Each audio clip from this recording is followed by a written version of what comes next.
So how many already? 30. 1925. So we will. Oh, ada mongolkan.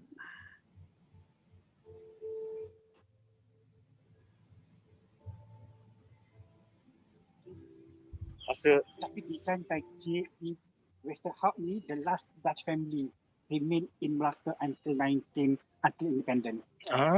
Okay. And then they move. Tapi rumah dia dalam move to Singapore. Tapi rumah dia dalam kota. Okay. Remco dah masuk dah. Which Remco? Our Remco. Hello. Tak ada nampak nama dia. Nampak nama Hi dia tadi. Remco. I'm not the Remco from Japan, eh? I'm the Remco from Amsterdam. Hi Remco. Yeah, Remember? this is different sorry. Remco, Najib. Yes, hello, Pa. Hello Remco. Adit. All the friends are here. Oh, Yeah. Hello. already lockdown, Remco, in Netherlands? Yes. Oh, no Christmas this year, yeah? Yes, we can. We can still visit with 3 people. Oh, okay. So I can go to my parents. It's okay. Very sad, very sad. Yeah, the virus, huh? Yeah. Luckily, Indonesia is opening up completely, yeah? Even though the virus is still out there. Yeah. Be happy with the virus. Happy with the virus. We Hello, live together Isabel. with the virus.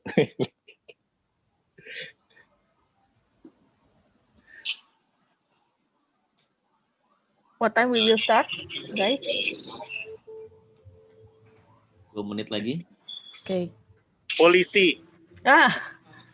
Oh. Razia. Checking.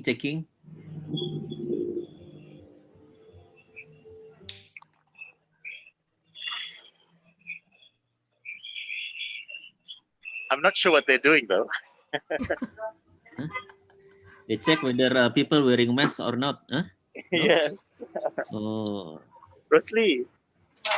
Boleh kena denda, fine. Ya, RM1,000. RM1.000 berapa dolar tuh?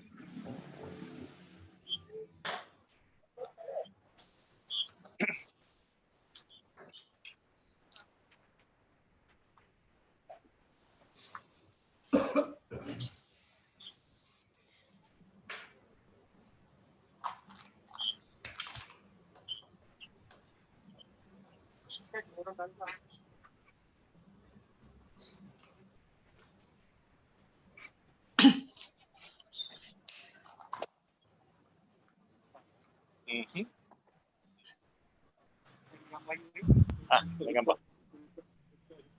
Okay. Ya. Ambil video sikit. Shall we start now? We're okay. Anytime. Yes, Okay. can start anytime. Okay. Hello. Assalamualaikum warahmatullahi wabarakatuh. Good afternoon, everyone. I wish you all good health and safety. On behalf of the Documentation Center of Architecture, as host for today's Heritage Talk, would like to welcome you to the special edition, the 46th Heritage Talk. This is a program hosted by Documentation Center of Architecture in collaboration with the Institute of Architects and facilitated by Trisakti University. I would also like to welcome all of the participants as well as Mr. Naj and Mr. Rosli, also the association members for joining us today. First, before we start, let me read some rules we have to follow for today's.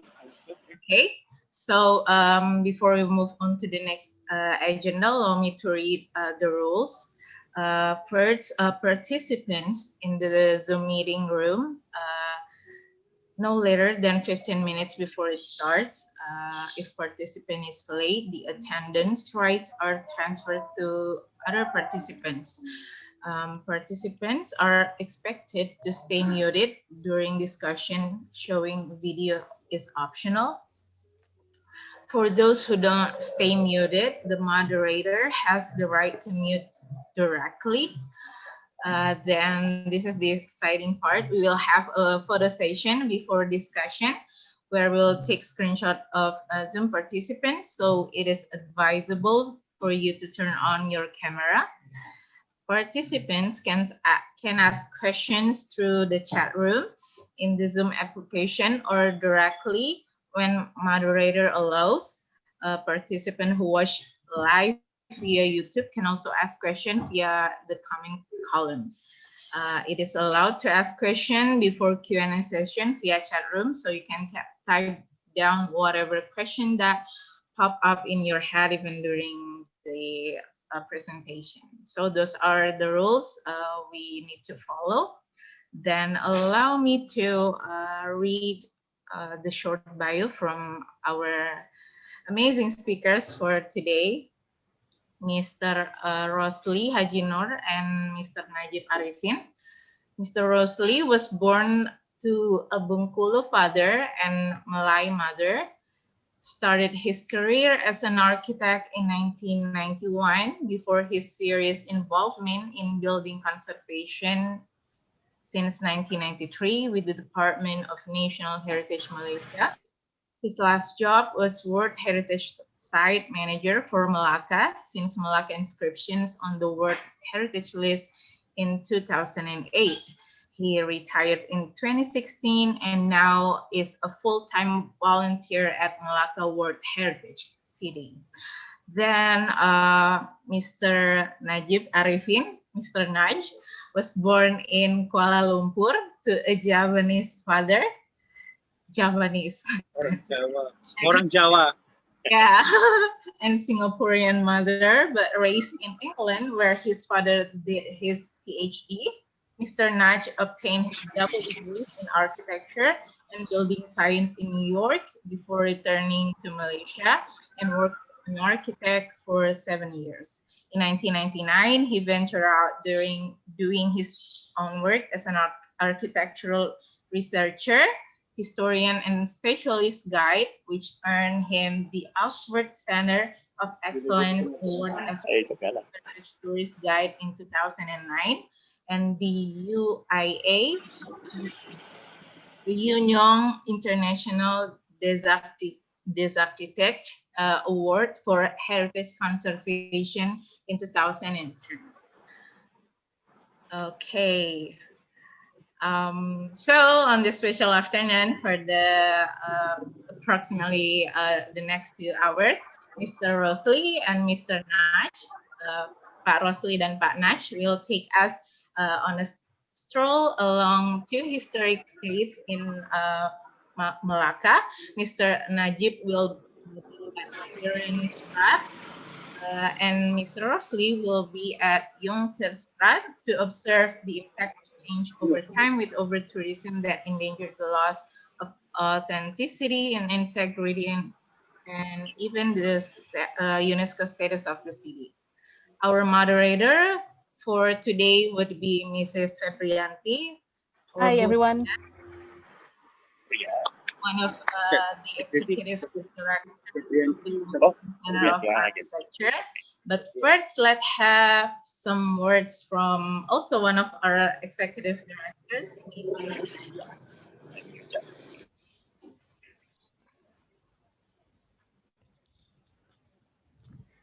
Thank you, Umu. Hello, everybody. It's nice to see you all here. This is our 46th of Obrolan Heritage or Heritage Talk that we initiate with the Indonesian Institute of Architects several years ago. And also this talk today is also program for the Dutch Trading Post Heritage Network because due to the pandemic, we cannot meet each other this year. So we meet in this virtual talk each other. So I would like to say thank you and appreciate for the Trisakti University to facilitate us with this talk, and also with Indonesian Institute of Architects for the nice collaboration together with our institution. And I would also to say hello for Dutch Trading Post Heritage Network member who are joined in this talk this afternoon. So I would like to say hello to Mr. Okayama, Kumiko Sakamoto, Remco, hello Remco, Nausat, and also Isabel. It's nice to see all of you here. And also, last but not least, I would like to say thank you very much for Rosli and Najib, who will be our speaker today, sharing the virtual tour of their city in Malacca. So thank you very much, and let's enjoy this tour together. Thank you very much, Bu Nadia, for the welcoming remarks. Next, we will also have some words from Riri Winandari from Trisakti University. Okay, thank you, Mbak Umu. Today I will speak in Bahasa Indonesia.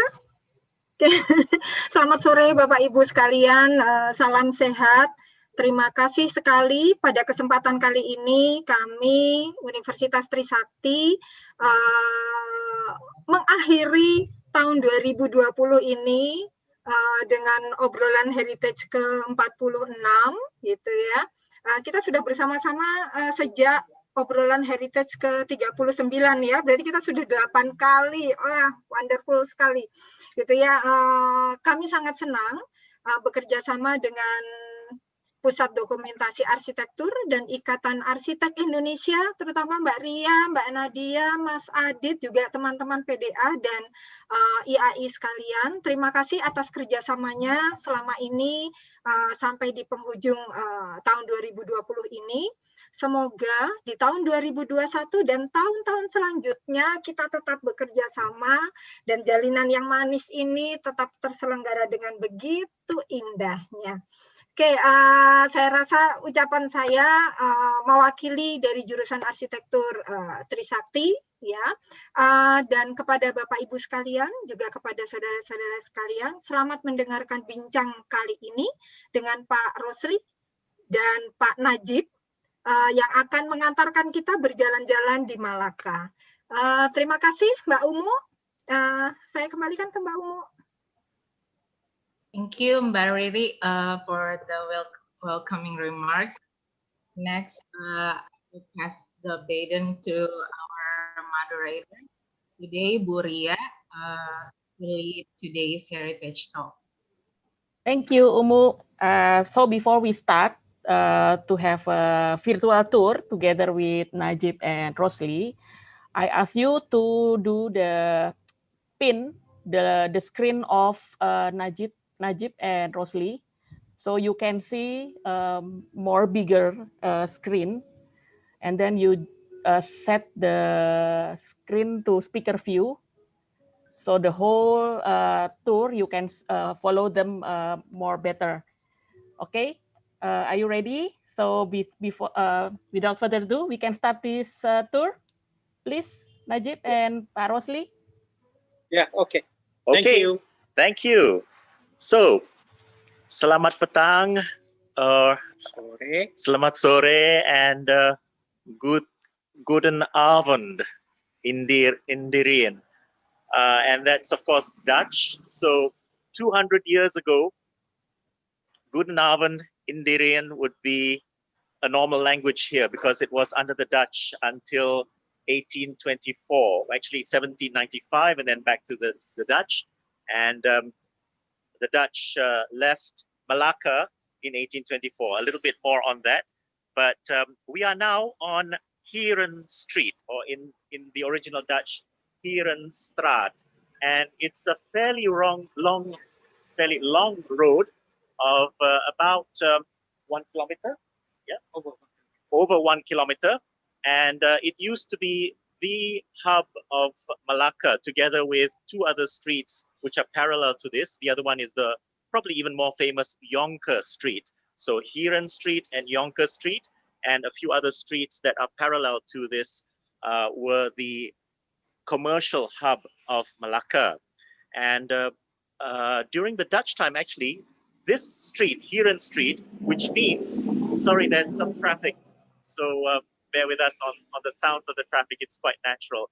But even then, now because of the pandemic, actually it's fairly deserted. You know, if it's a normal day during the non-pandemic time, then this would be very, very busy with tourists walking and buses, tour buses, flying the very narrow road.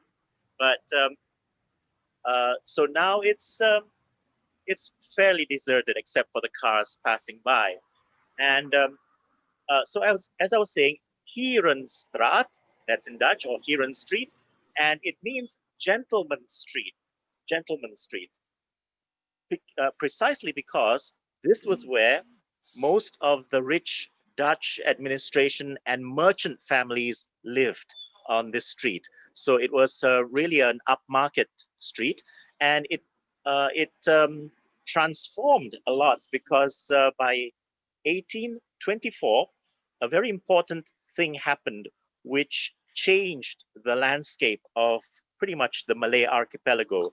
And in 1824, there was the Anglo-Dutch Treaty. I think most Indonesians would know this very well as well. And the Anglo-Dutch Treaty of London resulted in Malacca, which was under Dutch rule, to be exchanged with Bengkulu, my hometown, in Sumatra. Of course, everyone knows that. Well, maybe Indonesians would of course know that, but for the benefit of our non-Malay archipelago friends, Bengkulu is on the west coast of Sumatra, which was under British rule. And so there was an exchange in 1824. So by 1825, Malacca was under British rule and Bengkulu under Dutch rule.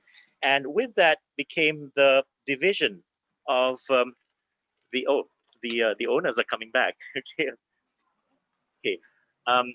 With that was the division of the Malay archipelago into what is today Malaysia and Indonesia. So that's very significant, actually, because if not, probably we would all be under maybe one larger nation, Malaysia and Indonesia, and by extension, maybe Singapore, Brunei as well. So we should remember this, that we were all under one people. We were not separated. All this separation that we see now is actually a colonial, a false delineation of just between the Dutch and the British. So Hiren Street today is largely a very rich Chinese enclave. Of course, in Malaysia, about a quarter of the population is Malaysian Chinese, and they dominate the commercial sector. So a lot of these, what were once Dutch residences, slowly converted from the end of Dutch rule and accelerated during the early part of the British rule into a Chinese commercial quarter. Well, initially they were houses as well, especially of the Baba Nyonya, Peranakan, Baba Nyonya. And Baba Nyonya is the term that is used for Chinese who have long also intermarried with the local Malays, and they have a hybrid culture. The base culture is Chinese, but there's a lot of Malay input into the Baba Nyonya or Peranakan culture. And you can still see quite a lot of that in Malacca today. And but slowly over the 2 centuries, commercialization came in, and so now you can start seeing, for example, behind me here, this very nice 3-story building, which used to be one of the rich people's mansions, now has become a hotel, and one of the first to convert from a house to hotel, from a mansion to a hotel, and today it's called Hotel Puri. Unfortunately, because of the pandemic, it's not open at the moment, but should reopen once things get back to normal. Now, we have a very interesting building which I will now move and show you, because this, okay, or maybe I will also, okay, I hope you can hear me, but this beautiful building, which the owner just came in, actually it's not a house anymore, and it's actually a clan house, a clan temple. So you can see CYCT, okay, CYCT, and that is the Chi Yam Chuan Temple. So it's a bit funny, isn't it? It looks very European, but actually it's an ancestral temple for a Chinese clan. So it's not a public temple. And in this building, they keep the ashes of the clan's ancestors who have died. Although I understand that at one point it was used as a home as well. And so when this building was completed in 1925, designed by one of the last Dutch families to still be in Malacca. I'll talk a little bit more about what happened to the Dutch. What's the name of the family? Yes, Westerhouse, the last big Dutch family to remain in Malacca. And so at the time it was completed with that tower up there, it was the tallest building, the tallest structure in Malacca at that point in time, 1925. But all these houses that you see, and we will walk further down. I think we can start walking. Yeah. Yeah. Okay. They're all much older. This is one of the newer ones. Okay. So, for example, this one here, okay, which is the one that I showed you earlier, 3 stories, that belonged to one of the millionaire Baba Nyonya Chinese Peranakan families. And so it was one of the first to be converted into a hotel. So many other of these beautiful old structures, the construction for most of them began from about the late 1600s. From about the late 1600s, and of course there has been a lot of renovation. Some have been completely demolished and rebuilt. A few still remain from the original time, but of course today they look a little bit different from the outside. And we'll show you some of the more notable ones. Okay, and by the way, this is Mimi here. Okay, and she's one of the Malacca guides as well, so she'll be with us. Yeah. Tak apa. Saya ni dulu. Saya pegang dulu. Okay, and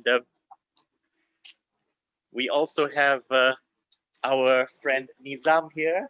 Okay, so they'll be joining us just to give support. So now we're looking at the actual street. Okay, we're going to cross now to the side where there is a pedestrian walkway, which is a little bit of a rare commodity in this part of Malacca, because as you can see on the other side, it's all parking. Okay, and so let me just, yeah, you can see on the other side it's parking. Now, interestingly, if you look at it looks as if there's a sidewalk on in between the houses. It looks like there's a sidewalk, but actually no. When I show you what happens here, okay, like this one, actually these are all part of the private property of the owners. So they don't. It's not possible to walk under the cover in front of the houses, because like you can see there, it's closed up. And that one is not so bad because it does have a gate, but many of the others, they're completely closed. Like you can see over there, okay? So it's closed, you can't walk under it's not like what we in Malaysia, we call kaki lima or 5-foot way. I'm not sure if it's called the same thing in Indonesia. I think it is in Sumatra, a 5-foot way or kaki lima, which is the veranda walkway in front of the usual shop houses. So actually, this is not that same kind of thing. This is really more of a townhouse kind of architecture. And it's only more recently that they were converted into commercial and became hotels, restaurants, antique shops, and so on. So we'll walk down further this way. Ah, yes. Okay. Now, this looks like one of the more simple houses, and this is number 111, 111, Kieran Street, don't forget. So this is the house of one of the rich Chinese Peranakan Babanyonya families, and a famous member is known as Tan Cheng Lock. Okay, Tan Cheng Lock. So he was so famous as one of the ministers in the early days of Malaysia after independence, that this street is now renamed after him. So it's officially, this street is no longer Hiran Street. Okay, it's Jalan Tun Tan Cheng Lock. Okay, Tun is an honorific that it's a bit like the British Lord, which or Sir or Lord, which you might know. Dr. Mahathir is now also a Tun, so we call him Tun Mahathir. And so Tun Tan Cheng Lock was one of the early recipients of this honorific given by the Sultan, or one of the Sultans. We have nine Sultans, and so this road is now Jalan Tun Tan Cheng Lock, and used to be Hiran Street. Tan Cheng Lock was the founding father of Malaysian Chinese Party, who actually MCA, MCA, Malaysian Chinese Association, right. Which is one of the key political parties in Malaysia. Malaya and later Malaysia. His son Tan Siew Sit was the longest serving finance minister in Malaysian cabinet. Okay. So they are very famous. Yep. Okay, now let's walk further down the road, but as you can see behind me, that is the rest of Hiran Street, or as I mentioned, Jalan Tun Tan Cheng Lock. Yep. Ah, yeah, okay. Okay, now, an interesting thing to note is, number one, during the Dutch period, the taxation of the houses was not on how big your house was. Yeah, it was not on the square footage of your house, but was on the opening, on the front, the frontage, the front length of your house. And the longer your frontage was, the more tax you pay for that. So and they didn't care how long the house was. So many families, when they first started, the early Dutch families, when they started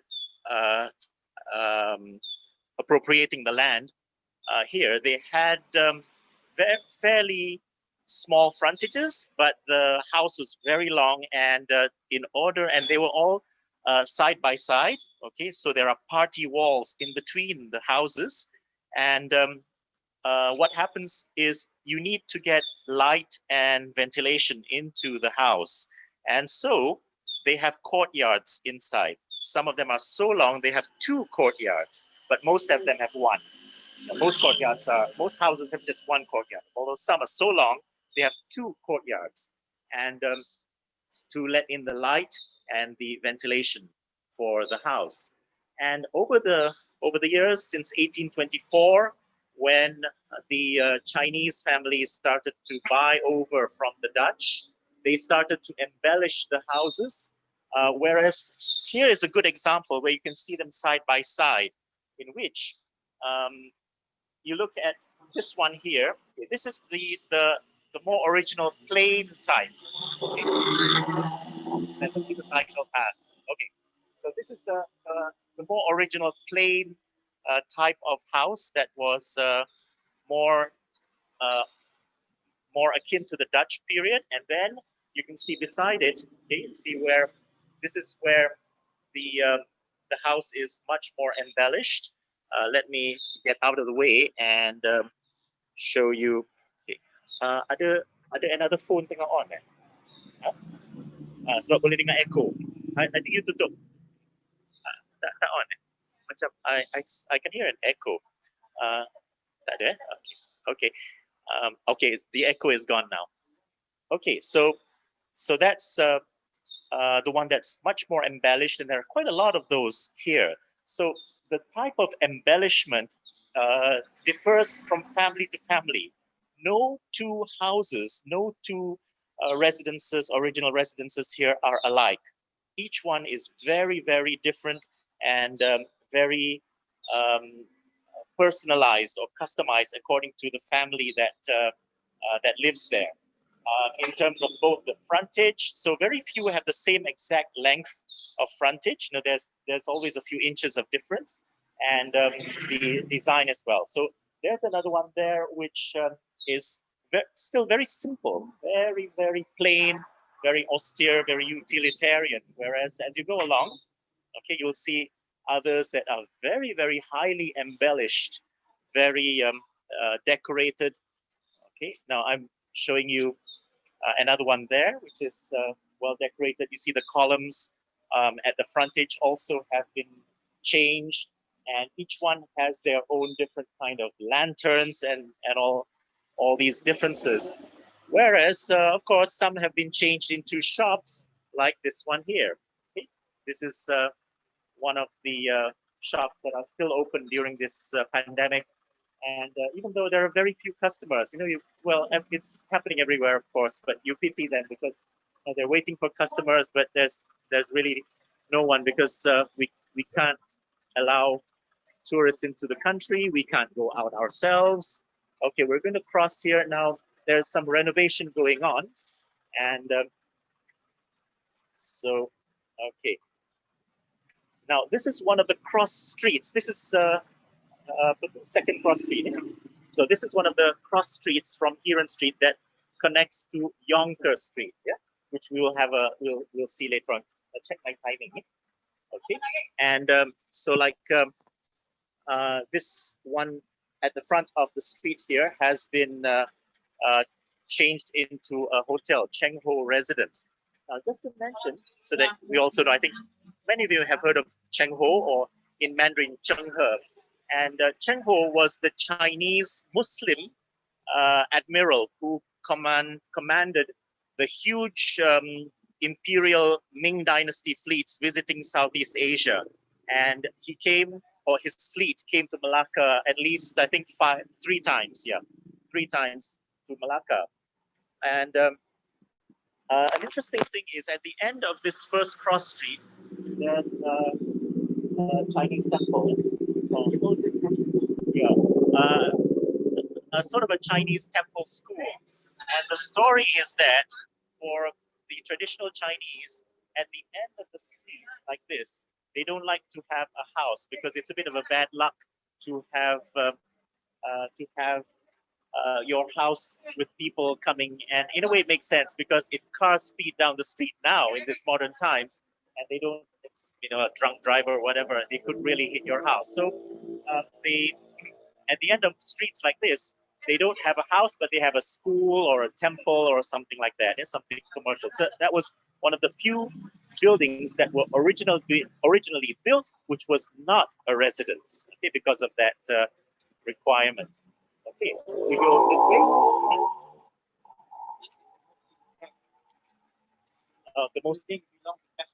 Okay, so as Rosli was mentioning, this one here in the yellow, it needs a little bit of more paint, but this is one of the most original looking of the Dutch era houses. Whereas, as I said, many of the others, most of the others have been changed, have been embellished, and you can see one here that is undergoing even more change now.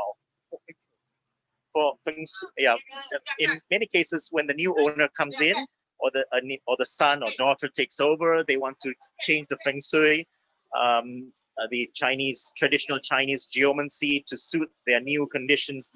So whether we like it or not, things change, and so this is really much a hybrid change of both beginning from the Dutch and then to various Chinese and some local other Malay influences. And then now, of course, modern influence has also come in. some are very simple, like this.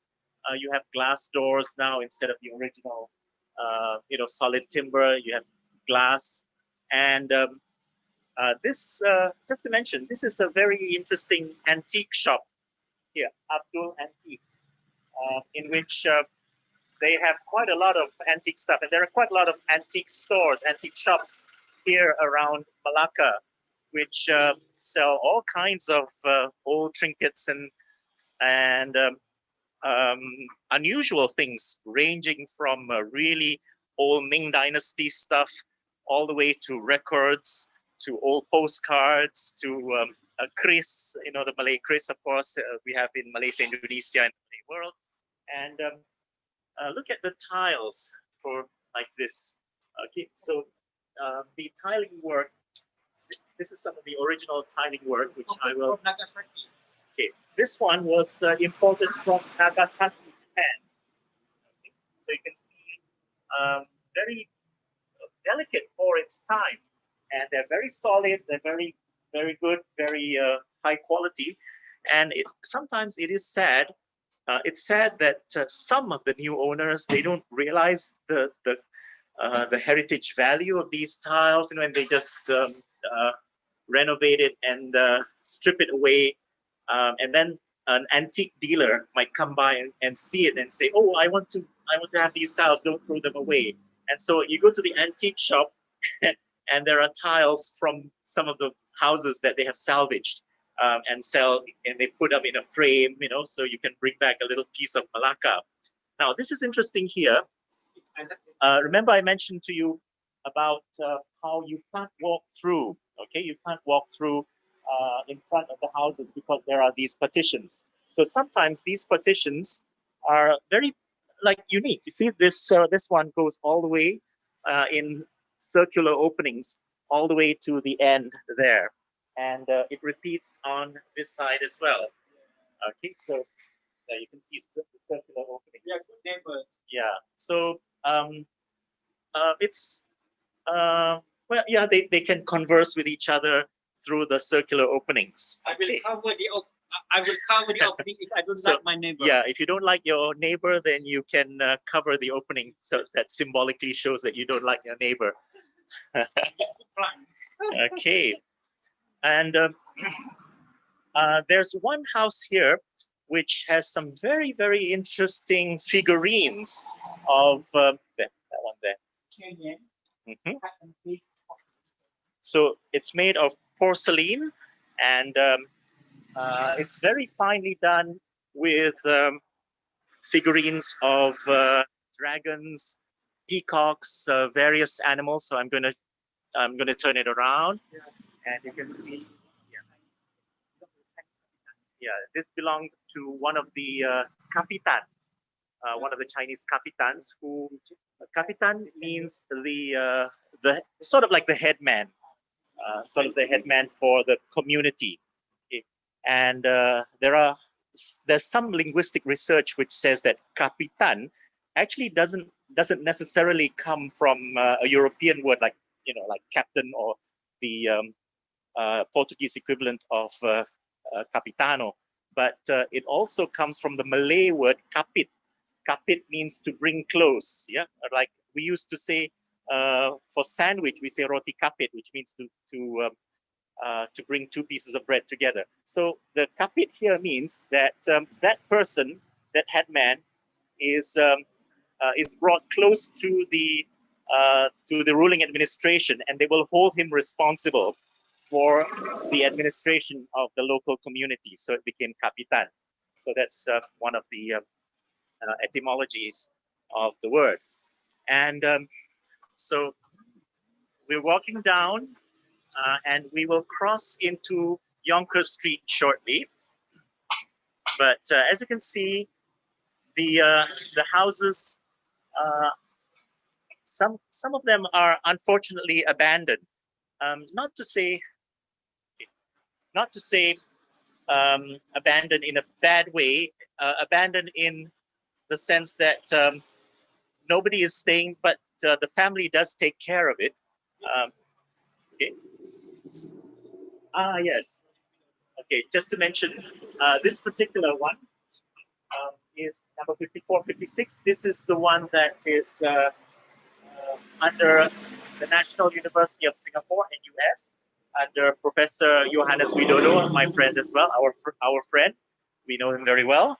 And so this is where they have their center. So at least 2 universities have centers here. The other one is the University of Malaya, which is one of Malaysia's most prestigious universities. Oops. My mask fell off. Okay, there we go. Okay, yes, okay. Now let me show you. This is a very beautiful house, okay? It was, of course, owned, it is still owned by one of the rich millionaire families, and they have turned it into a museum, the Baba Nyonya Museum. And it's really a house and Baba Nyonya lifestyle museum. As I said earlier, Baba Nyonya are the Chinese Peranakan, which means they have been around for a long time and they have intermarried with the Malay people. So they have a hybrid kind of culture. The base is Chinese, but the lifestyle has a lot of Malay influence in it, including wearing the kebaya, which of course we have in Indonesia as well. And so most of these houses, they unfortunately now they're not all inhabited. They're not all having full residence. Partly is because of the pandemic, but also partly because the owners already, they're rich, so they have big houses elsewhere. They have a lot of other properties, so they maintain this, but they don't know what to do with it. So some are just just locked, and but it's maintained, so it's not like abandoned in the sense that nobody's looking after it. However, unfortunately, there are 1 or 2 that are fully abandoned, like this one here. Okay, so if and sometimes even rich people want to buy it, but yet it's difficult to find the owners, or the owners, they don't take care of it, but they don't want to sell it. So it's tough. And of course, the government is trying to get people to maintain their houses. For those who don't live in it but maintain it, that's not so bad. So there's this dilemma where, in a way, you'd like to see that these residences are maintained as well resided houses of the families, but then if they don't, then maybe better to turn them into commercial establishments or restaurants like this one here, Hiran Kopitiam. Okay, as you know, Kopitiam means coffee shop in, I think, Hokkien. So this is Hiran Kopitiam. Of course, it's pretty popular. Okay, so the length of yes. So now this is a good street to show you because it shows the relative length of the houses. Okay, by Malacca standards, this is actually very, very long, very long. Yeah. So this is and this is not the longest. See, this is one of the longer ones, but not the longest. There are others that are even longer. And modern Malaysian link houses or terrace houses, they're not nowhere near as long as this. So this is one of the plain ones. I'm going to cross the road. There's a Food Panda here, which they're doing good business. The Food Panda, like Grab Food, they send food that you order. So that's one of the businesses that's doing very well. And a lot of people who lose their jobs become Food Panda or Grab Food drivers or riders, actually. So this is another one. Okay, so you can see it's very long. This one is probably more attractive than the one you just saw because it has more windows, and so it has more light in it. Okay, and now kita nak ke baboon. Okay, Rosli is going to mention. Yes. So this one, you can see the telltale signs that it has 2 courtyards. Okay, so that's one. Rosli is pointing to the other one there. So yeah, these are telltale signs. The flat part shows that they have courtyards inside, which bring in the light and the ventilation. And so we're walking down. Kita nak pergi baboon house. some issues here. Okay. Okay. So Rosli is going to show us some issues. Rosli is, of course, a Malacca resident, so he knows more of the details. And I'm actually from Kuala Lumpur, but we work closely together.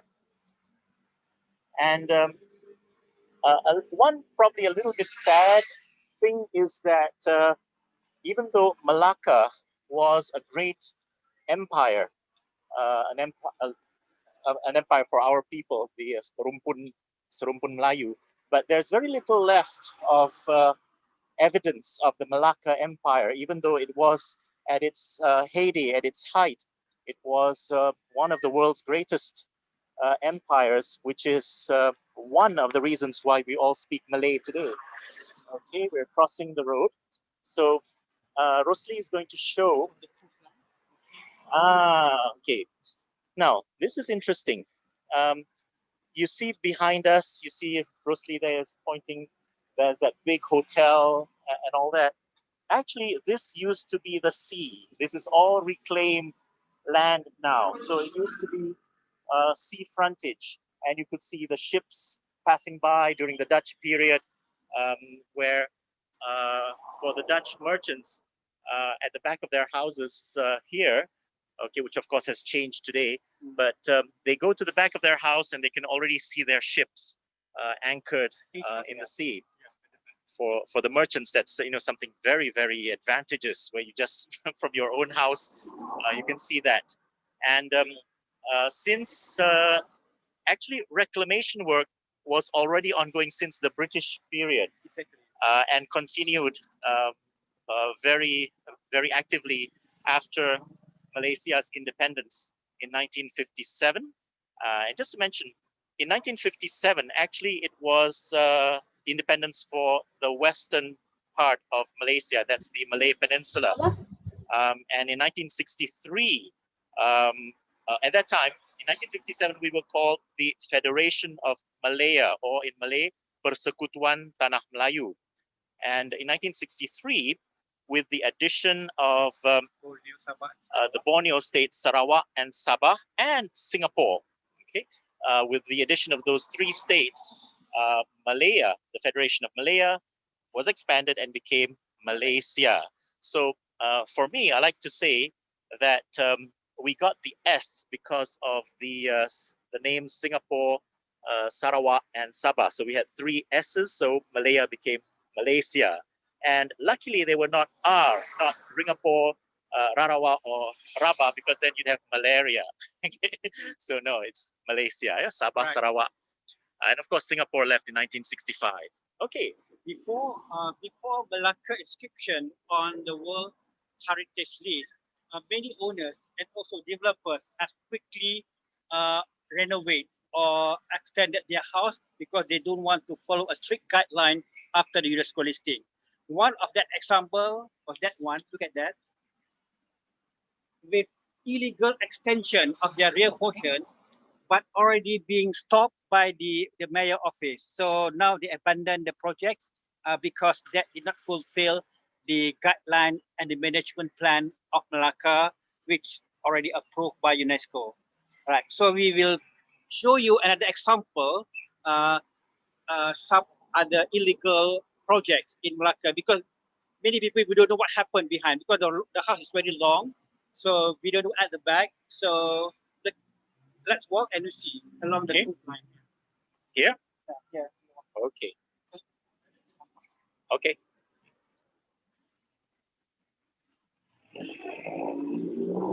That's the big hotel, which is all on. So all this, we're walking on reclaimed land, which was once the sea here. And so there's a lot of new buildings on this side. Yeah, all these houses, these are typical terrace houses that you find all over Malaysia. So nothing to shout about for those. All right. Okay. Look at this. Okay. These four houses being bought over by rich developer, not from Malacca, from outside, from Singapore or Kuala Lumpur. And in one after midnight, they have demolished the entire structure, all the 4 blocks. So the next morning, the mayor office quickly issued the stop work and sue them. Now it's still a court case, and we don't know what happened. And now they abandoned the project until the court case over. So yeah, that's the guideline have to follow.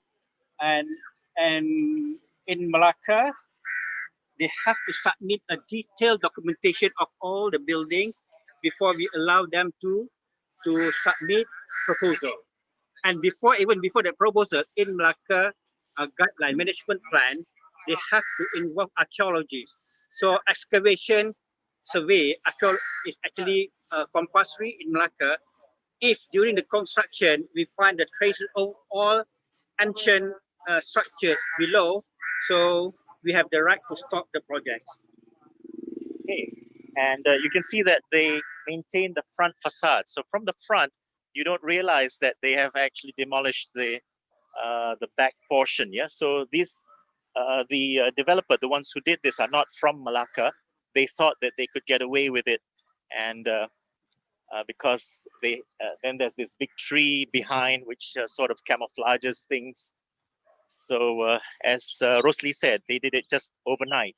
And so, of course, the neighbors were also very, very annoyed and called the City Hall, Malacca City Hall, which, by the way, the name is Majelis Bandaraya Malacca Bersejarah. Okay, yes, Rosli, go ahead.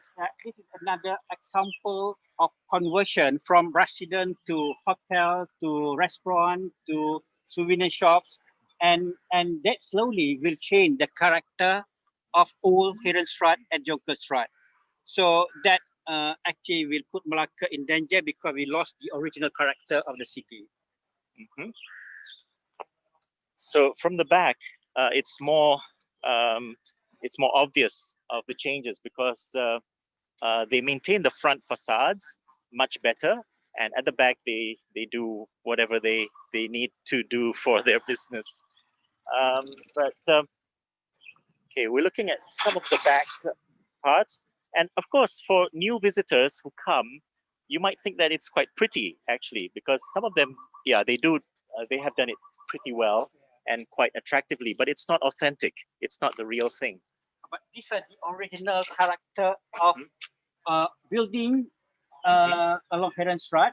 We call it Rumah Panggung, which originally stand on water, right? And they park their boat underneath. Look at that. And some residents try to actually retain the feel. Yeah. By maintaining the pond. Mm-hmm. Yeah. Okay. It's So like this. Last time. So this is funny because by the time the reclamation work was begun and was done, this didn't exist anymore. But now they are trying to reintroduce the idea that they once fronted the water, and so they have reintroduced the water element here, which, you know, it's a bit funny because it's not authentic, and it breeds mosquitoes. So, but 200 years ago, yes, this was how it looked like. So they have reintroduced it. Well, not they, just about 2 or 3 houses have tried to do that.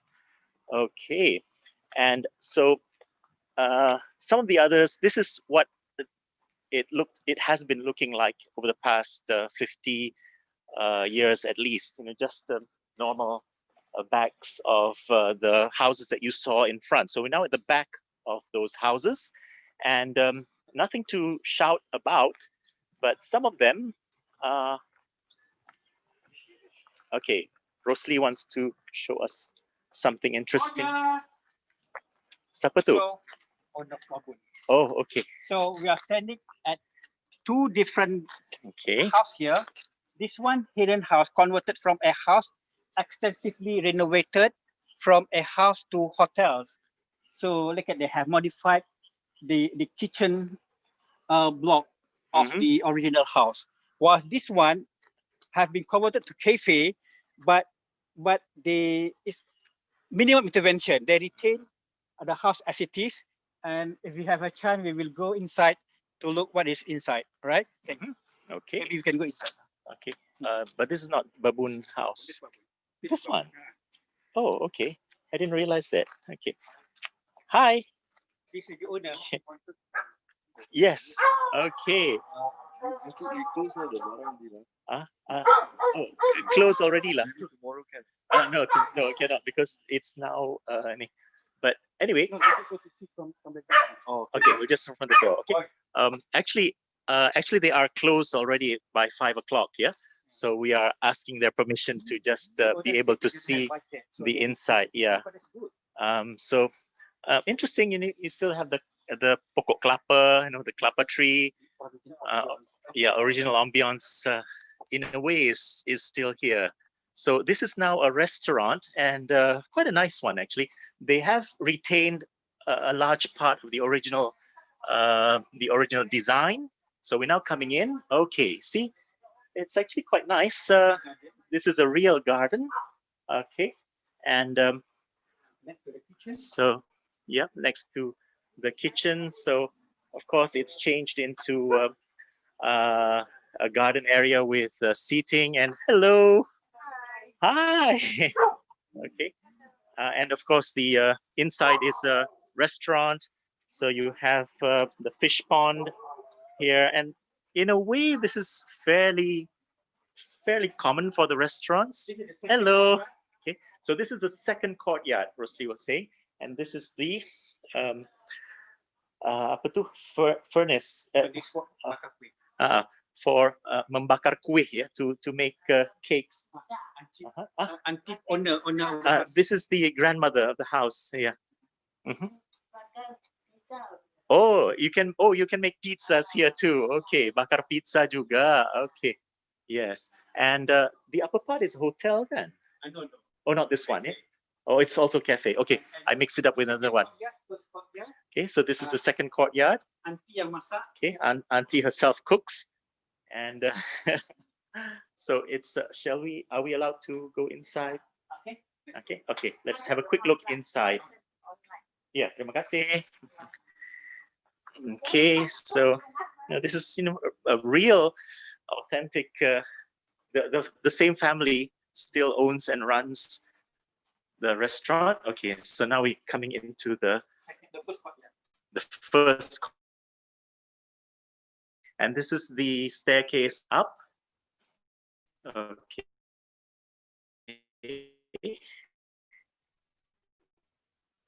For those who have sixth sense, you still have.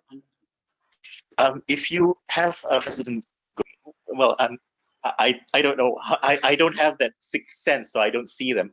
But for those who have that sixth sense, you come in, you can tell there are 3 ghosts that are resident here. I don't know what to say, but I'm not much into those things. Okay, yes, and this is one of those typical wells where, since the olden days, of course, this is where they got their fresh water supply. So every house in one of the courtyards will have its own private well. So this one is still functioning. And a lot of antiques, as well as things that are for sale, souvenirs. Okay. Okay, what time is it now? Are we already, is it already time for Q&A? So it's about because, 1 hour, but oh, okay. because we start a bit late, so you can still continue about 10 minutes or 15 minutes more. Still continue about me. Okay. Let me accept the question first. Tak tahu apa? Oh, okay. Okay. The thing is, we had originally hoped that we could come out from the front, but so if we go out from the back again, we'll just be repeating what we've already shown.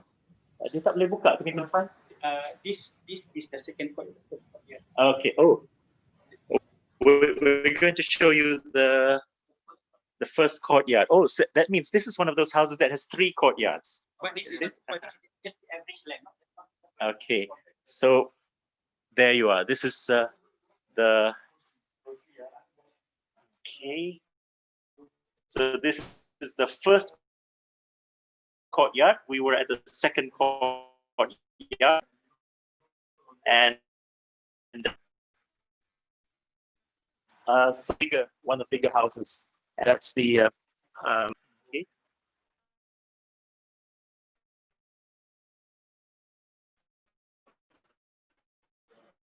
Yeah, a lot of antiques around.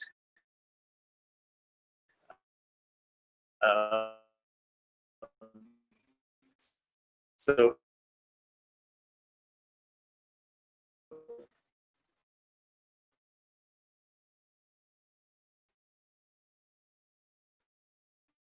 nice seating areas, good food, really nice.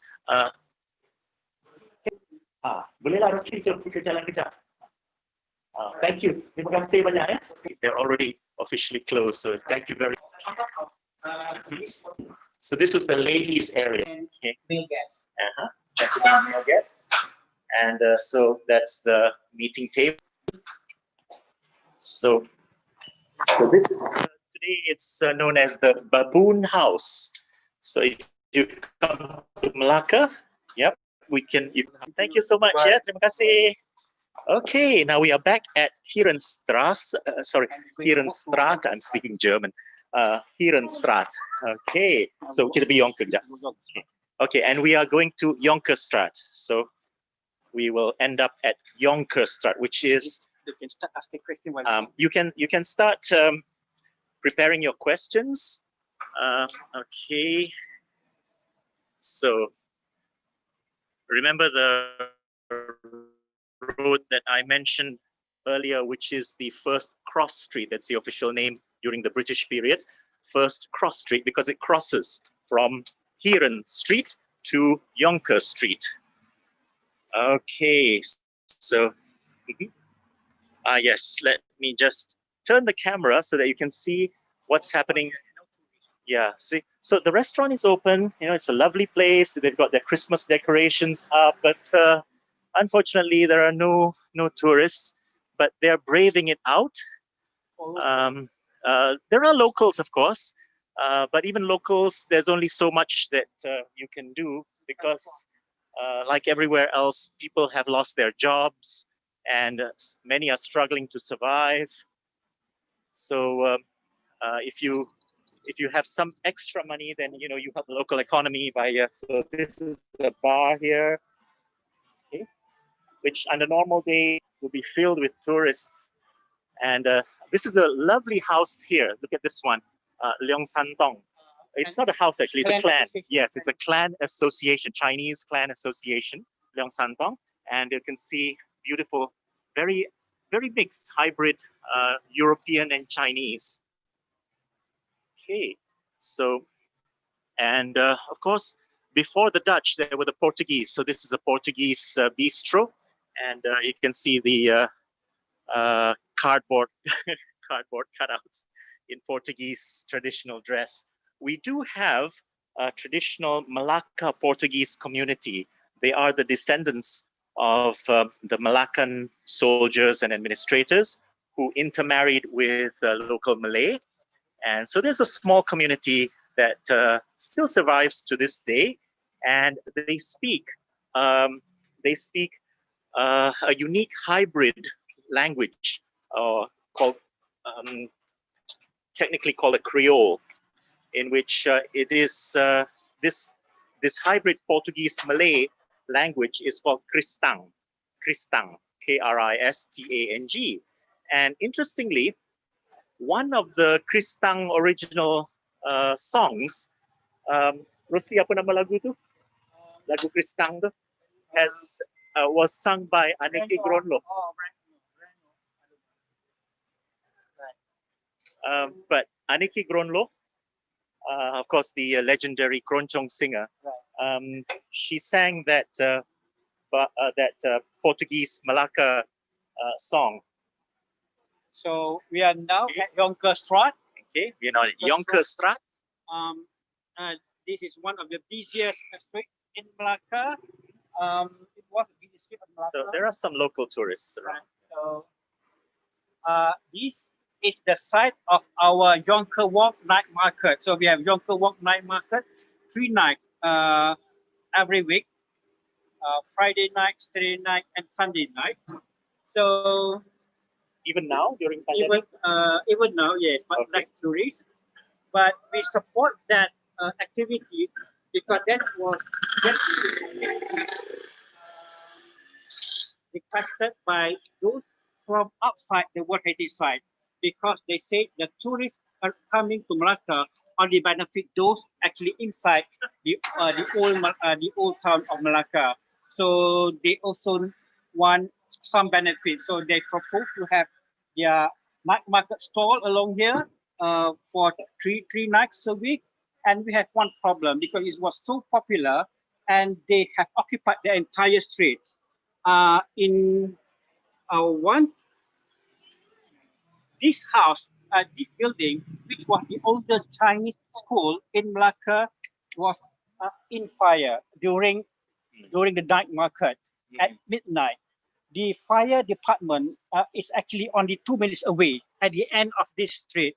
But because it was so crowded at night, the fire engine only arrived on site after 8 minutes, and the entire building have was already damaged, already destroyed. So, although the owner has actually reconstructed the entire structure based on the old photograph and old drawings, but under heritage, new is new. So we lost the heritage value of the original building. Also, they have rebuilt the building. So that's worried us because from that time, UNESCO have requested us to produce a management plan on disaster management plan for fire.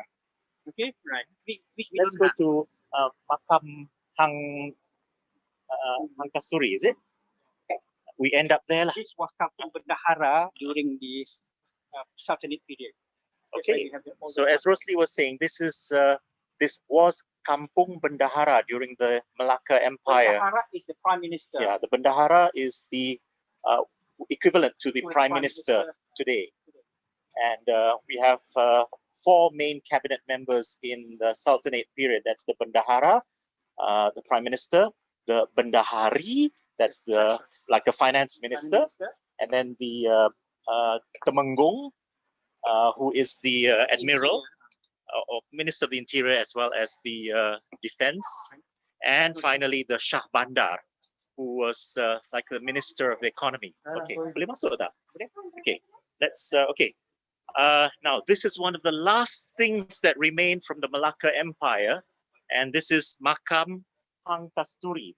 Makam Hang Kasturi is the mausoleum of one of the heroes of the Malacca Empire. I think all of us have heard of Hang Tuah, and Hang Tuah had 5 friends. Hang Kasturi, okay, let me repeat.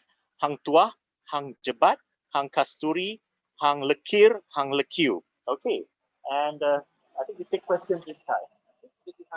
So this is Hang Kasturi's mausoleum. This is one of the last things that remained from the Malacca Empire period, which ended, well, the Malacca Empire continued, but Malacca was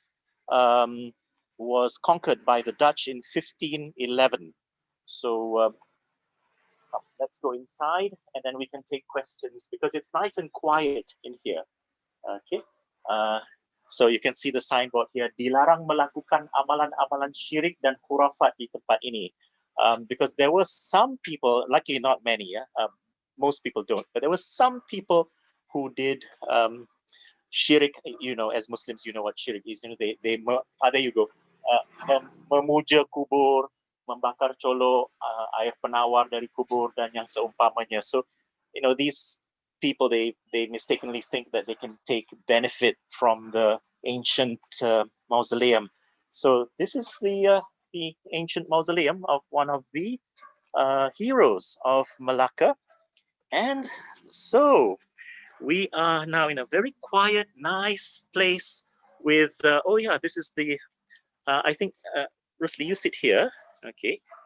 Okay, so we can, this is the red frangipani tree, and in front of the mausoleum of a great hero of Malacca, one of the great heroes, Hang Kasturi. So I think that concludes our little tour of Hiran Street and Yonker Street in Malacca. and we'll be very happy to take questions. So at this point, I give it back to the moderator. Thank you, moderator. Thank you. Thank you, Najib and Rosli. Wow. Wow. This is so wonderful because in this pandemic time, I was craving to do a tour. So this afternoon is very nice for me. And I think for all of us to Thank bring you. us to take a walk in the nice city and the neighborhood. And also we can come into the beautiful house so you can see what inside. So we can also compare with similar building in our cities, our cities in Indonesia. So before we take a question and answer, could we take a picture together with all the participants? Yasmin or Umu, I asked if the participant can open their screen. So before we start to question and answer, we take a picture first, because I know sometimes after the talk, some of you have to leave or do another thing. So please open your screen so we can take a picture. And oh yeah, we need to take a picture. Yasmin, please tell me if you already finished to take a picture. Please count. Yasmin or Umu?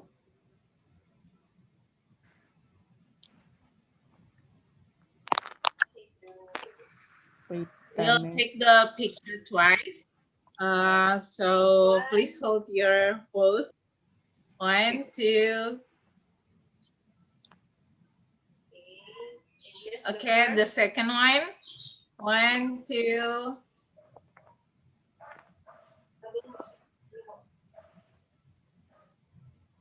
Please be patient. The second one. Okay. Thank you. Okay, thank you. So, do you want to take a drink first because you have a long walk or something, or you bring a? It's okay, we're fine. Okay. So before we starting, I starting to read the some question here.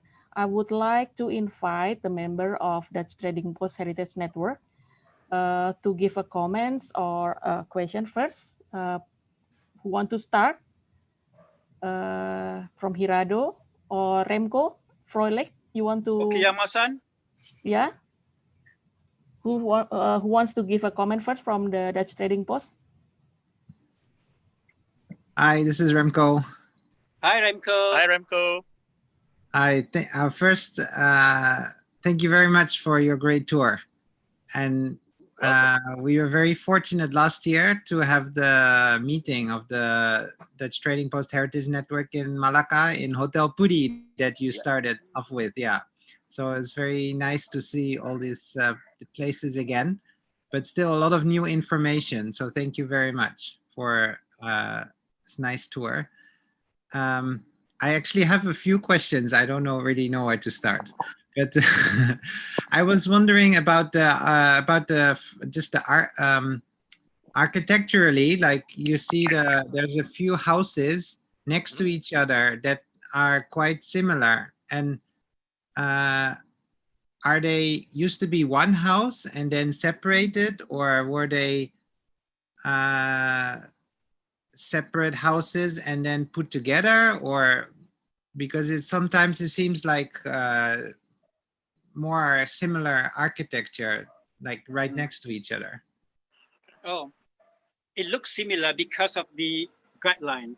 Until 1825, we follow Dutch building code where the Dutch actually determine the roof line, the position of windows, and also the design before they approve the plan. That's why every single house looks similar, right? But belong to different owners. Yeah, because of the guideline. Yeah. Okay, so for example, the Baba Nyonya house said two houses kind of connected to each other. That they just bought the one next to it. Yes. Yeah. Oh, yes. okay. Actually, that one is 3 houses. Oh, 3. Okay. They bought 3 units or three lots, and then they amalgamated together. Right. So during the Dutch period, building mostly detached buildings. So the Dutch house have their own orchard or garden, right? But when the Peranakan Chinese bought over the properties, they also built additional houses for their children next to them. So they normally build house on the vacant lot and similar design with theirs. So that's why it looks similar, but it could be built on different time, different period. Oh, okay. Okay. That's Right. very interesting. Thank you. Yeah. Okay, who want to ask next? Kumiko or Isabel? Do you want to give a comment? From Holland. Oh, Yes, I'm Isabel van Daan. Hi, Isabel. Hi. Thank you very much. I really regret that I couldn't participate last year to see it with my own eyes, but I got a bit good idea about how it is. I was just wondering, so are these streets or the buildings in these streets very typical architecture, or are other parts of Malacca also in the same kind of style? And for instance, also I would like to know, so what is typical Dutch architecture of the house? Is it, as you said, that for instance until 1825, so the Dutch determined the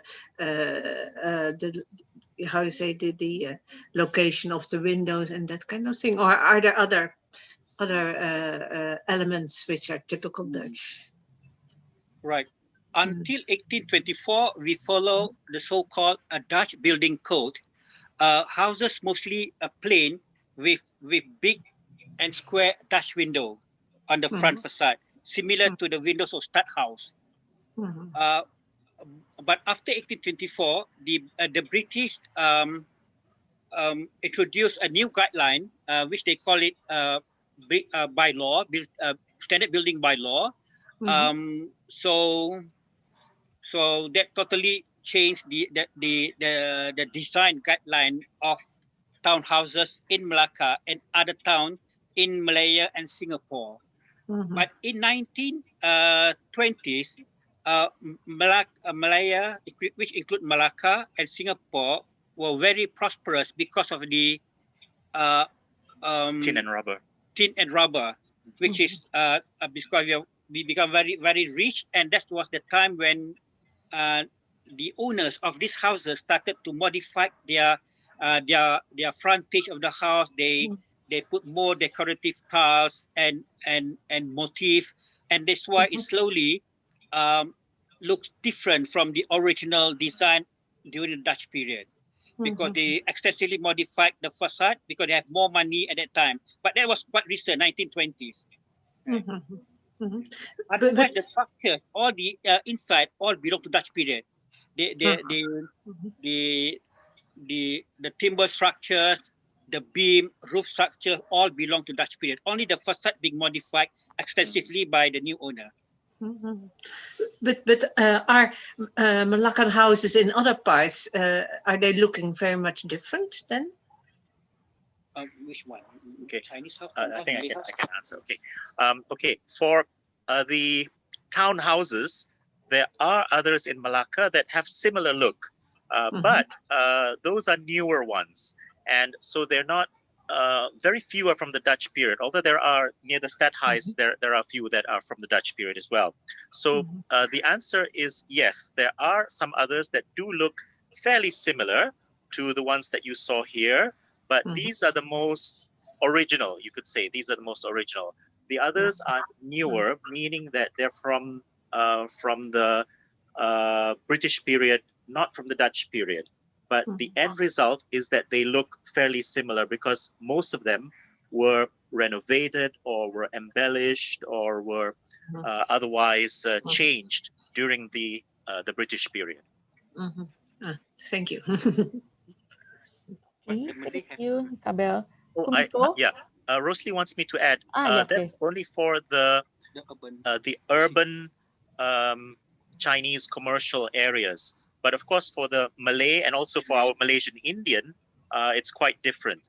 Malay people are less into commercial ventures, and so their houses are more of the traditional timber houses, which you can still find in Malacca today. Thank you. Thank you, Isabel. Please come to Malacca. Yeah, I really would like to. Kumiko, are you still there? You want to give a comment or something, ask question?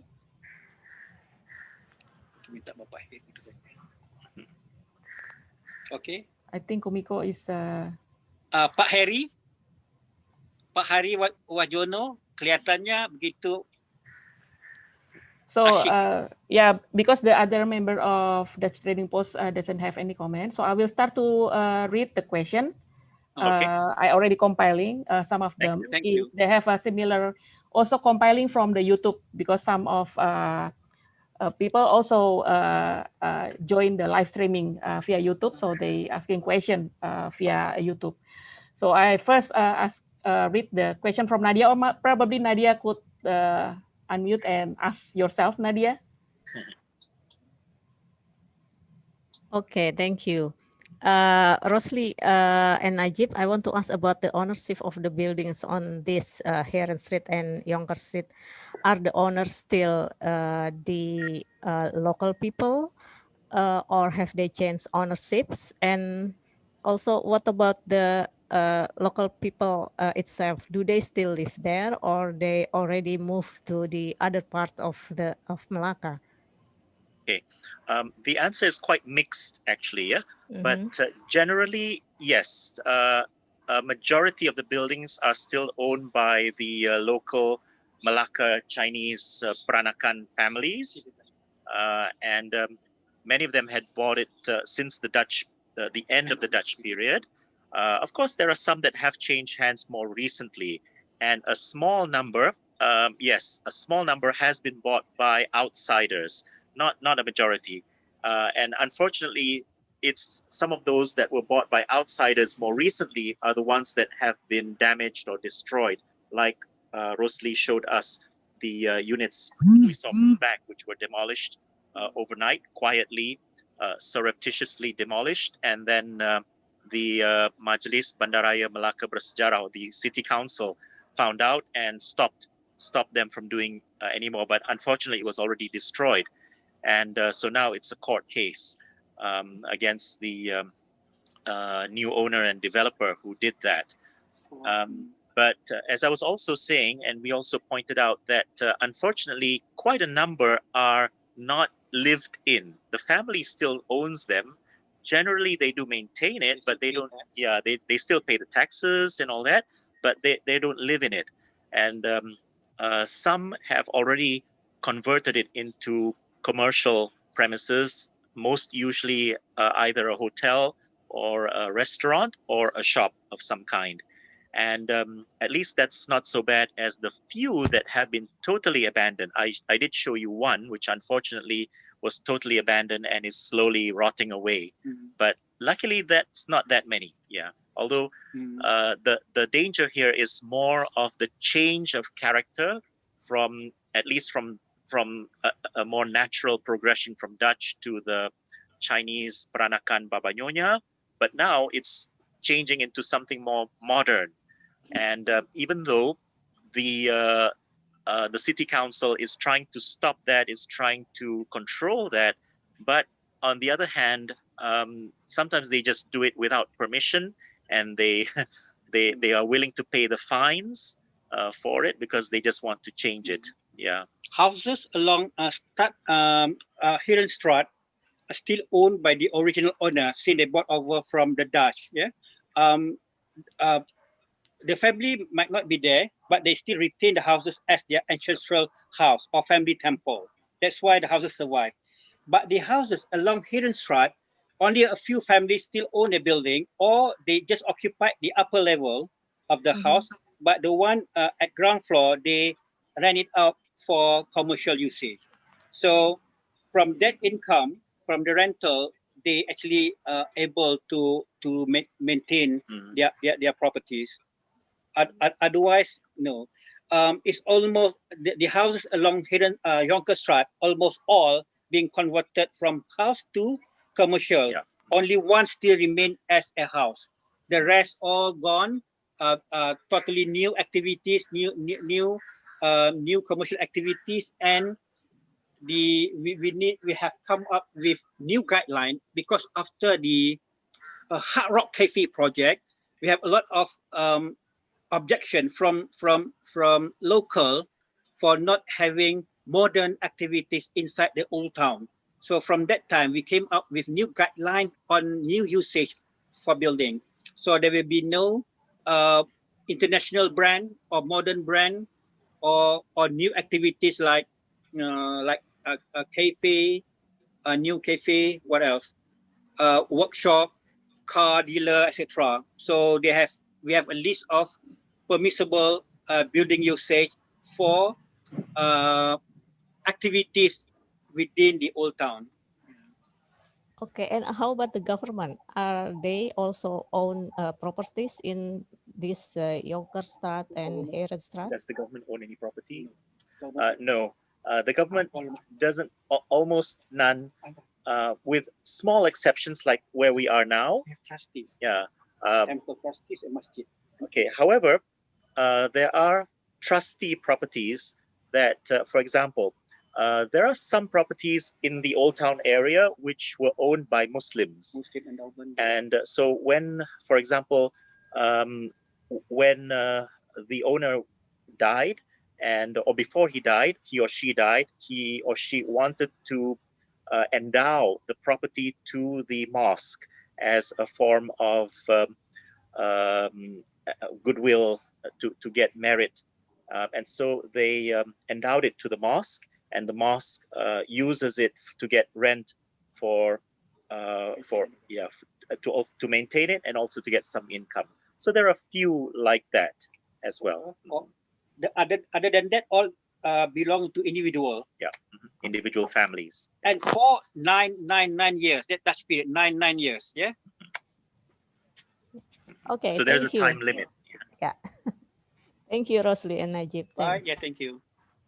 So thank you, Ibu Nadia. So there is a question from Ibu Widya, actually, that she's very curious about the inner court that you have mentioned, and you already come to the one house and to show it.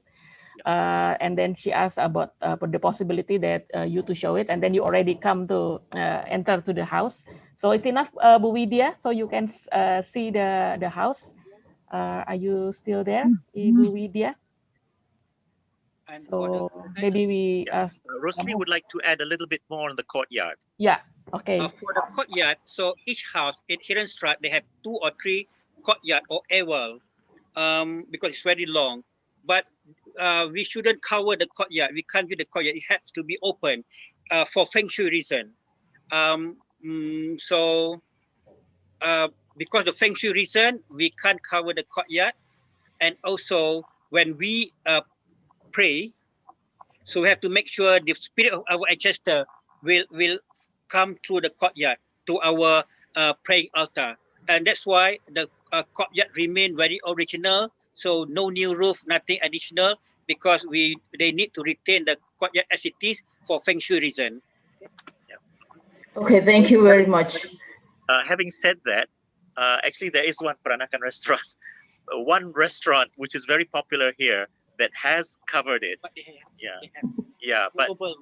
But they covered it in a movable roof. So when they are about to do their prayers to their ancestors, they will open it. And then when they finish their prayers, they close it, and you can use it as part of the restaurant. Adaptation. Yes, innovation.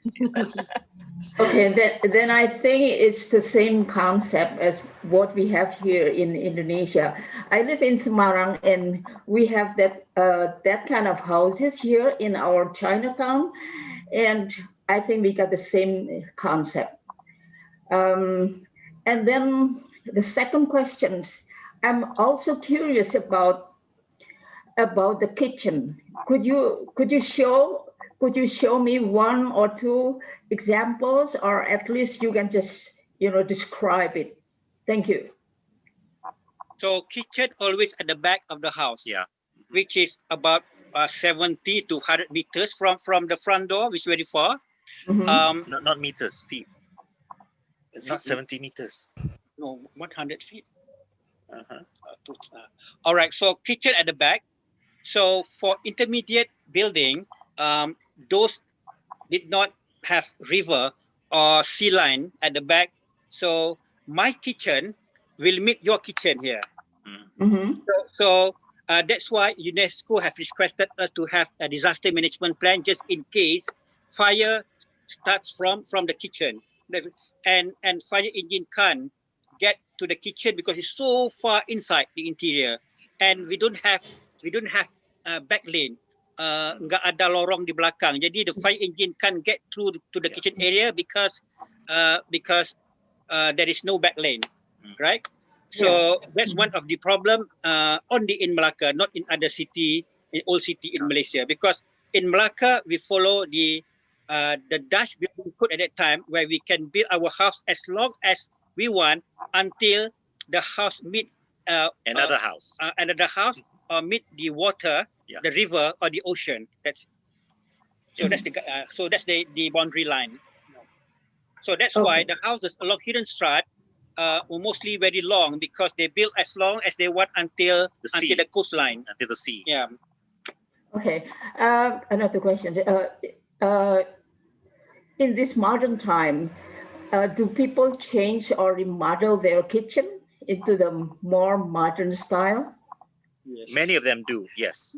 Yeah, many of them do. Although the one that we went in just now and we did pass by the kitchen, so I did show you the kitchen area, that is a sort of a mix.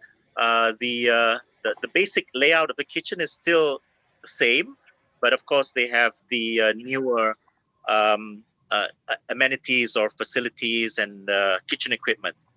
And Peranakan Chinese is very particular about cooking. So most of them actually retain the traditional kitchen facilities, and also they have modern kitchen as well, because they live like Westerners. They speak English, or their lifestyle is like Westerners. So they speak Malay and English. They what else? So in many houses like these, they sometimes have two kitchens. That is the wet kitchen and the dry kitchen. So the dry kitchen is more for the simpler foods or Western foods, and then they have the wet kitchen, which is really for Asian cooking. Which, as you know, our cooking, both Malay, Chinese, Indian, it can be very smelly. Lots of spices. So that's where they have the wet kitchen. But for baking cakes or more Western food, then they use the dry kitchen. Yeah. If you come to Malacca in the 80s, all the kitchens still stand on the river, and the toilet as well. So the city council has actually wanted to demolish to relocate the kitchen, because they said that illegal extension until the river that caused a flood. But many people object to that proposal, because they say, oh, that's the character of old Malacca, we should retain that. But that take a lot of negotiation between the government and also the owner. But at last, the government offers zero interest loan for everyone to relocate their kitchen towards further into the house, to the last courtyard on the And now what happened? Most of the property have converted their houses into hotels, and the room overlooking the river is actually the most expensive room. All right, so that's how they get income for the maintaining of their house, and the government have built the boardwalk along the river, and the boardwalk is actually to cover the big sewage pipe below. The sewage pipe to accept sewage water from kitchen and also from the toilet, because before that all this sewage water was actually direct discharged to the river and to the ocean, and that's why Malacca River was one of the most polluted river at that time, because all kitchen actually direct discharge their wastewater to the river. And they came up with big sewage part underneath the wall, and that take the sewage water to the reclaimed land for the treatment plant. So that's what happened. So it's fair to mention that actually the management of the Malacca River is a very successful cleanup process, because in the 1980s, I remember when I was young as well, it was very dirty, very polluted, and was, you know, the water was there. You don't want to fall in it. But today, the Malacca River is nice and clean, and we have river cruises on the river. And now with the pandemic, it's even cleaner because there's so few activities. So it's one of the good success stories in Southeast Asia. That's very interesting to know. I really appreciate your explanation. Thank you. Thank you, Bu Widya. Yeah, well, wow. In the next talk, we'll take you to the river area, and you can see for yourself the success of the river management. It's one of the good ones. Very interesting to know.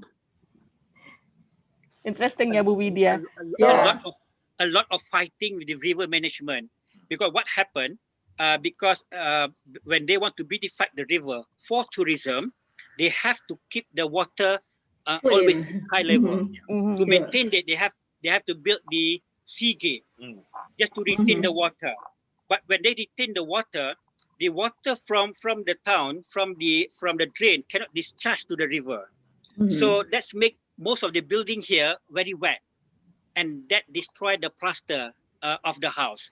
So we have negotiated with the river management to actually to reduce down their water level. So they agree, but they have some problem for the boat cruise because of the smell of the mud of the river. Yes. Because the water is very shallow. Yes, so what happened? They have to spend more money to inject the river water, to actually to clean the, what do we call that? The organics. I don't know what to say.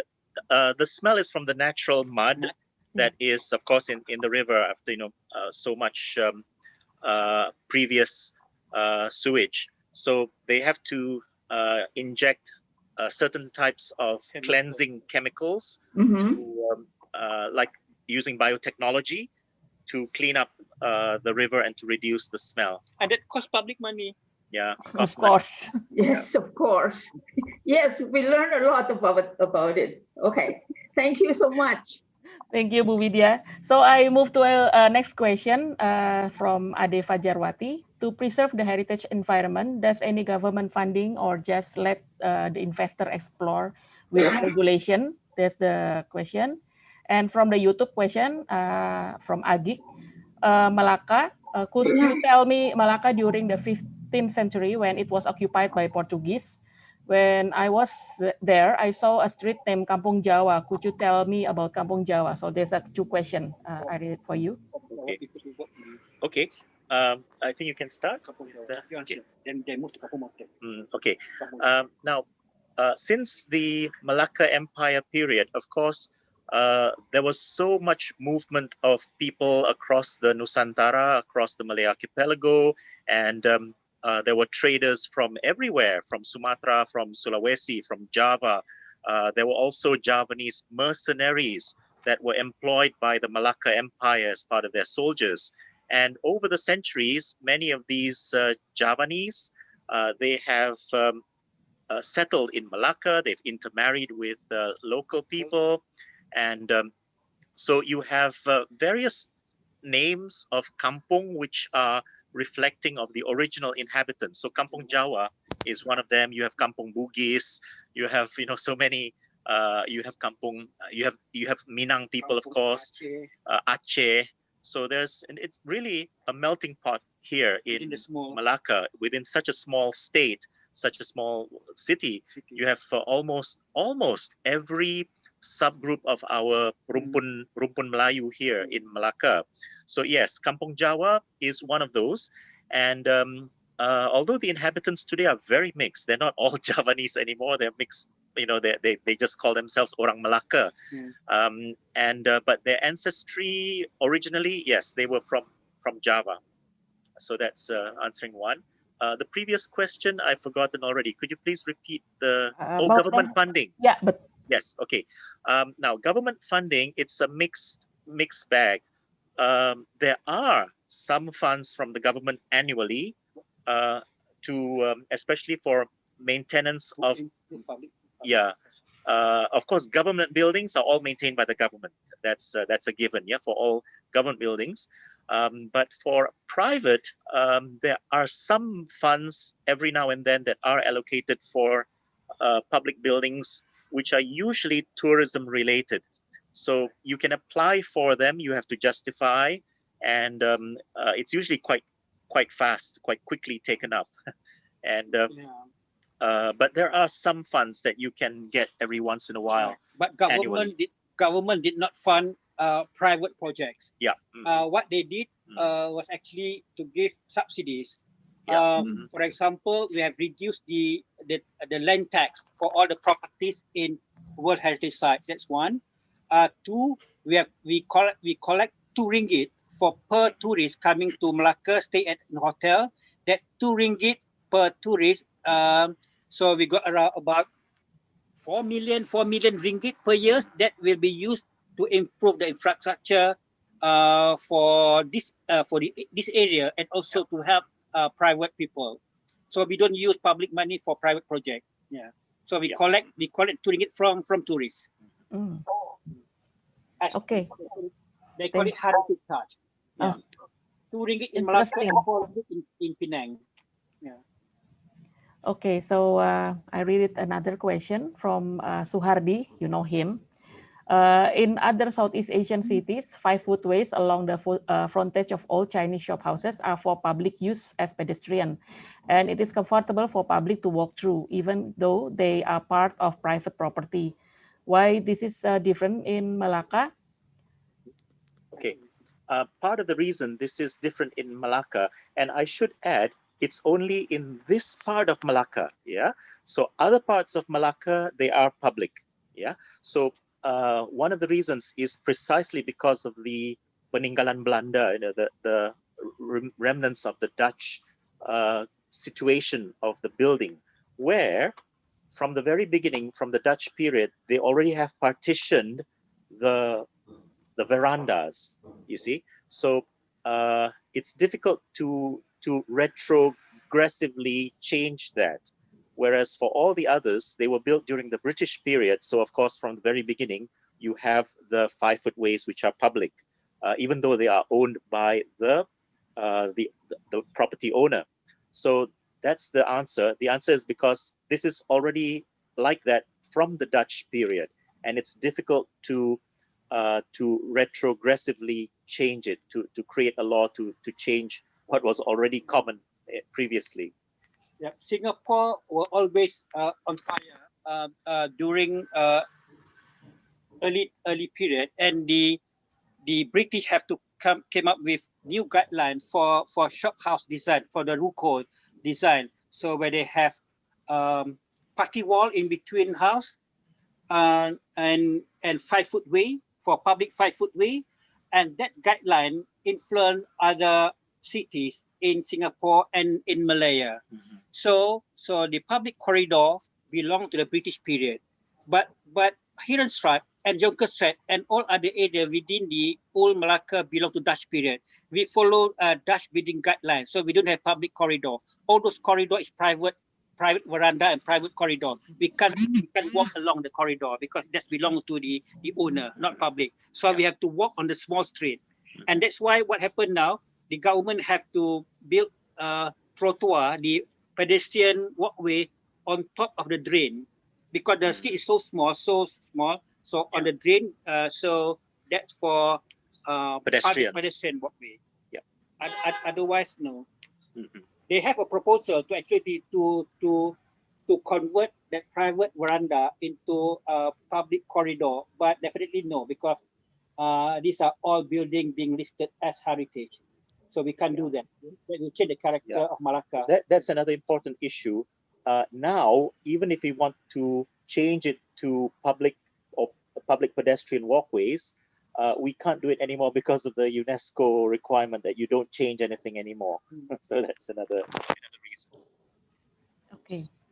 So the next question, I will allow Mrs. Gwen. Sorry, I didn't know your name because your idea is Gwen. Could you ask your question by yourself? Yep. Hi. Yes, it's Dr. Hi. Hi. Hello, you two. We're all in. You too. Okay, okay. Together. Boy band's name. Hey, Green. What are you doing here? Well, I was interested. I have a lot to you cannot learn. ask question. I have a lot to learn from you. Okay. You should answer the question. No. Ask. I need to know. I noticed that the shutters on the facades were opening outwards, which is, I remember as a kid, I used to live in Amsterdam, and it reminded me very much of Holland. And in our partner UNESCO site, which is where I'm living now, I'm staying now, all on the ground floor, the shutters open inward. So is yours very much a Portuguese or Dutch influence? Big window? The shutters. Well, the shutters on the Hotel Puri, I think along there, they all open outward into the street. Yeah. Okay. Yeah. That was already some practice from the Portuguese times, and so it continued during the Dutch. Yeah. Yeah. That Portuguese influence. That's one of the features of townhouses in Malacca, which we export to other cities like China. So it started here. Yeah. But also, that's why you can't walk out. There's not a public space outside. Otherwise, when you open the shutter, you hit people as you open it. Well, that's why ours open in. That's another reason. Correct. Yeah. Yes. Yeah. Great. Thank you very much. And thank you. It's been a really wonderful eye-opener. Thank you, Doctor. Okay. Thank you. So for the next question, could I ask Mr. Yunus Arbi to ask the question by yourself, because it's very interesting. But you know, you can't ask question also. You know everything. Pak Yunus. Yeah. Can ask question. Thank you, Pak Rosli, Pak Najib. Hi. I was there in 2005 during the UNESCO first cycle report, and then there wasn't any reclamation,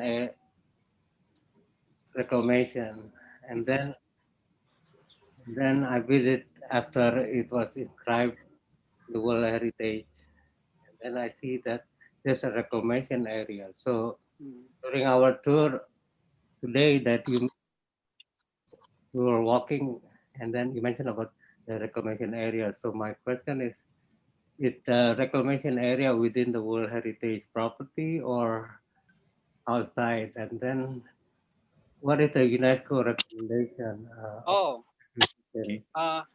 I could say Malacca was lucky because we submit for UNESCO nomination earlier than Jakarta, than Batavia,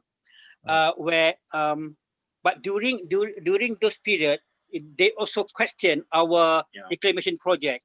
But what they request is actually to retain certain contact between the old city, the old fort city, with the sea.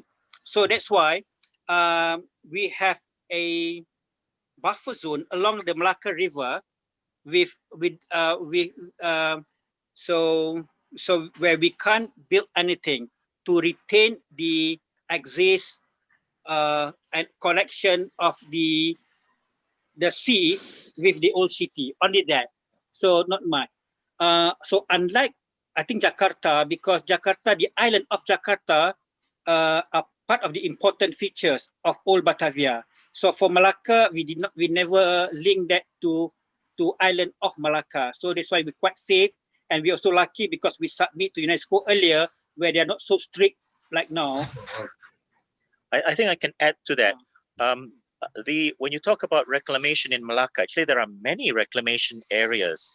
So there are some that started since the British period, and some that came in later. And there's some that's still ongoing now. So it depends which part of Malacca city we're talking about. There are some parts that are older than others, and there are some parts that are newer reclamation. Okay, the one that we visited just now is the one that was already done after independence, but before UNESCO came in. Consultation. Yeah, yeah. So that's why it's there. Yeah. 1921. Yeah. Yeah. Oh. From 1921. That reclamation. Then 1975. Ah, okay, yeah. Okay, so there were two reclamation activities done. One from the British period, and then a succession of other ones from the 1970s. Oh. But of course, today in the core zone, there's no more reclamation work. There's nothing to reclaim anymore.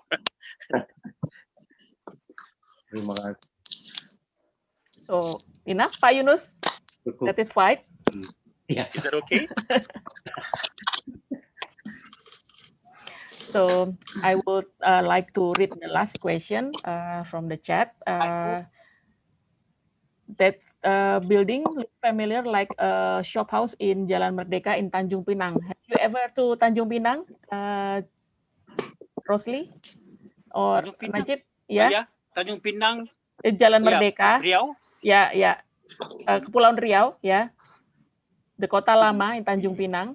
So Muhammad Rozaini said that it's similar with some shop houses in Tanjung Pinang. It's Jalan Merdeka. Riau was Dutch colony before. To his knowledge, the building is inhabited by Chinese people. The question is whether the building was built and occupied previously built by the Dutch. But the one in Tanjung Pinang more similar with shop houses in Penang, Pulau Penang, and also the outside of Malacca. For Malacca Old Town, we are very similar with old Batavia, the Glodok and the Pecinan area in Jakarta, Kota Tua Jakarta. Not in Tanjung Pinang is quite a later period. Yeah. So most of our building very similar with those in old Jakarta, Jakarta Kota. Kota Tua. Kota Tua, yeah. Yeah. Okay. So I see that there is no other question. So I hope you want to add? I wish PDA and okay. I hope PDA, Nadia and Ria could organize a special tour to Malacca after COVID-19. So Najib and I will take you for a guided tour because we have a lot of good example in Malacca and also a lot of bad example in Malacca also. Yeah. So Amen good to for study budget. Amen to that. So before we end this special session, I would like to invite Pak Boy Birawa, the head of Badan Pelestarian IAI Nasional, to give a comments or question and closing statement. Pak Boy. Pak Boy Birawa. Are you listening, Pak Boy? Yeah, actually we want to know more than. Yeah. Bisa dengar ya? Yeah. Okay. Thank you. Once again, actually, this regarding the intention of Jakarta when we submit to World Heritage, we have a lot of problem that we find difficulties. I think you're right that maybe the time is not right. The changes is too much. It's already a lot of destruction and spoil. But I think we will try to submit again someday after we maybe fulfill some things that UNESCO needs to bring it back. I think the intention of the historical that fill in the city, because it's important, I think, for us in Southeast Asian to remembering what happened before, why we are being colonized, and also for myself the importance of the migration of sapiens when from out Africa or out of Yunnan or out of Taiwan. that then bring to the Southeast Asia with some what level of understanding of what the city is. I mean, how to build the city, how to build the buildings. That's quite important. The other thing is, of course, about race. The race things is very important. I think Malaysia ever have a crisis, when Singapore is split up. But this quite important here, history. I think it's related with race, and then of course related with colonization. That's happened in Indonesia now. I mean, how we built our culture, civilization, in the stage of civilization, where we are, who we are, and then the city or the buildings will tell us a lot of it. And I believe that someday it's become very important to understanding our history of civilization. I think that's my comments. And once again, appreciate of the World Heritage, and just keep and then maintain it and in the good ways, the best ways. Yeah, I think that's it. Thank you. Thank you, Pak Boy. Pak Boy, can I say something? Yeah. We want to say good luck to Jakarta. Batavia is supposed to be on UNESCO list earlier because it's very strong in terms of character. We are just lucky in Malacca, but we took more than 20 years to prepare Malacca for the 20 years to prepare the cities, to convince the state government, and also to get support from the local peoples.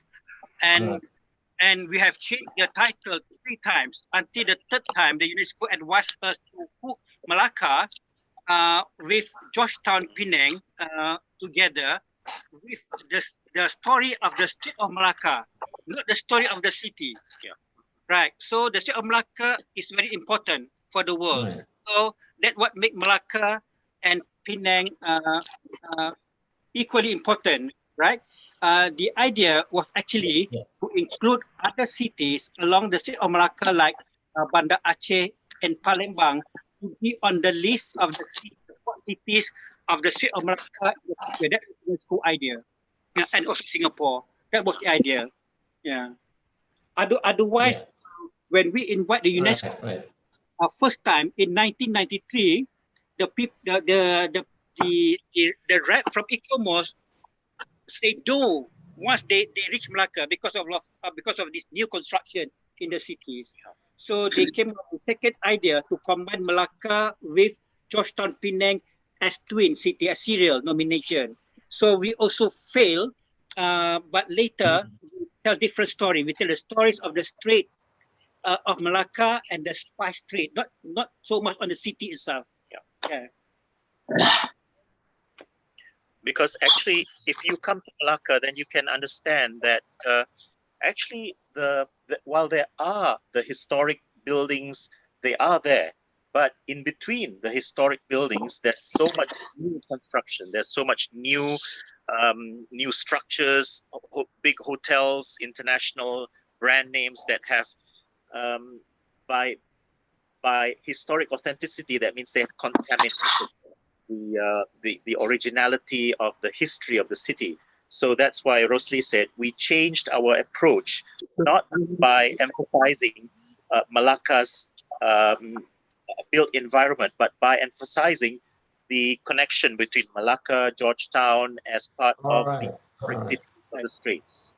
And the culprit, bad boys, are all the architects because they are very creative to medieval into the guideline. We have reviewed our guideline 2 times, but the architects still managed to cheat along. So they have a lot of creative idea which is not aligned with the UNESCO guideline.